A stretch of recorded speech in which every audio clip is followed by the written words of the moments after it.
Aujourd'hui, je voudrais vous parler quelques instants de la peur d'aimer. Un jour dans ma vie, j'ai aimé vraiment une personne. Nous étions vraiment en fusion tous les deux.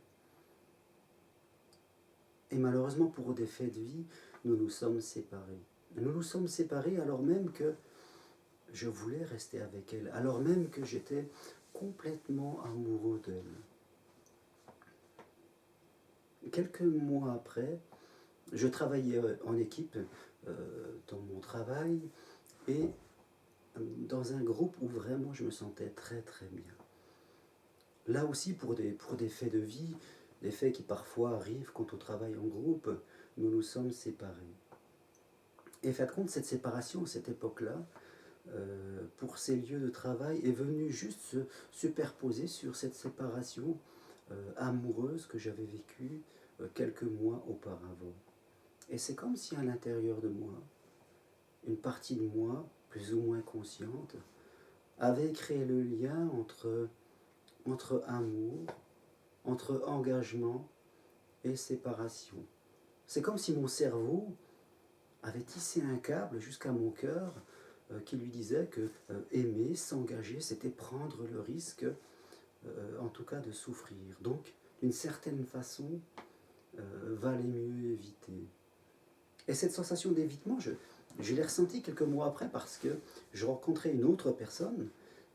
Et alors même qu'il y avait une partie de moi qui en était tout à fait heureux, une partie de moi était plutôt inquiète, elle regardait en tout cas dans la direction des choses qu'il manquait, des risques que je prenais, et c'est comme si elle me chuchotait dans l'oreille en train de me dire « Oula, peut-être vaut mieux, Germain, que tu passes ton chemin, que tu ailles faire autre chose. » Je dirais qu'elle faisait ça à juste titre, parce que quelque part, notre cerveau, notre inconscient, ce que l'on dit, qui se remémore tout ce que nous vivons, il est normal qu'à certains jours, quand des circonstances se répètent, il vient nous envoyer un signal d'alarme.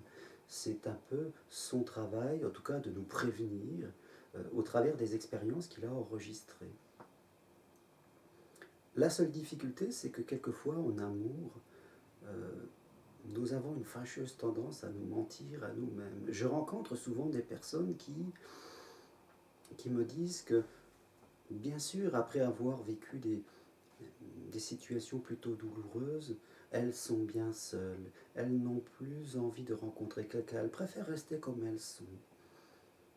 Mais quelque part, quand ensemble, nous questionnons un peu cet inconscient, quand nous allons un peu plus loin ensemble, nous découvrons que, fin de compte, tout au fond d'elles, elles ont un seul désir, c'est rencontrer quelqu'un, être aimé passionnément, partager tout ce que l'on peut partager avec une personne. Et que, fin de compte, elles n'ont pas du tout le désir de rester seules.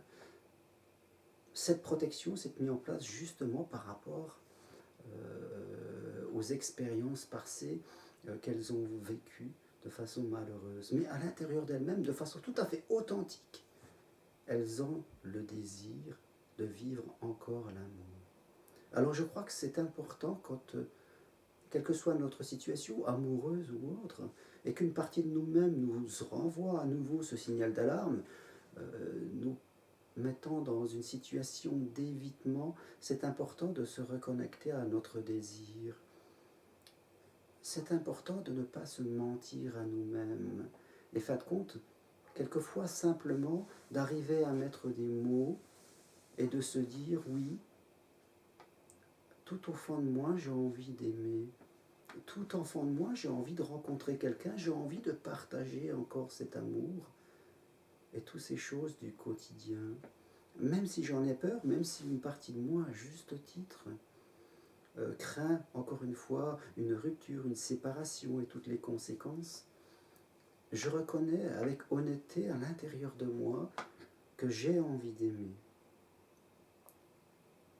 Cela est très important parce que si nous sommes poussés par la peur, si nous sommes poussés par l'évitement, viendra souvent à nous une personne ou des personnes qui, fin de compte, seront en face, comme on dit, avec ce que nous pensons. Elles viendront un petit peu appuyer sur les choses qui nous font peur et elles viendront en plus renforcer cette croyance qu'il vaut mieux éviter, en tout cas de s'engager à nouveau.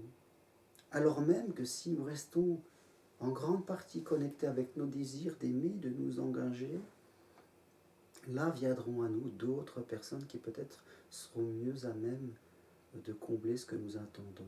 C'est très important de se reconnecter à ce désir. Parce qu'en face de nous, la personne que nous rencontrons, elle aussi peut être connectée à ses peurs. Et si moi je suis connecté à mes peurs et que l'autre est connecté à ses peurs, autant dire qu'on va se passer à côté.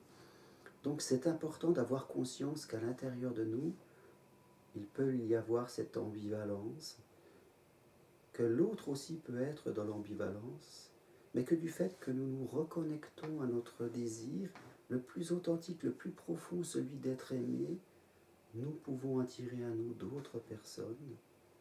Nous pouvons aussi aider l'autre qui est dans ses peurs à revenir dans ses désirs et avoir une communication vraiment plus juste. Voilà, je vous remercie en tout cas au travers de ces quelques mots. C'était important pour moi de rappeler le principe désir-peur. Comme on dit, derrière chaque peur il y a un désir et derrière chaque désir il y a une peur.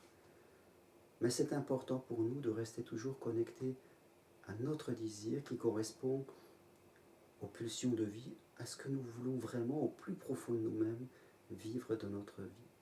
Voilà, je vous remercie et je vous dis à très très bientôt pour une autre vidéo. Au revoir.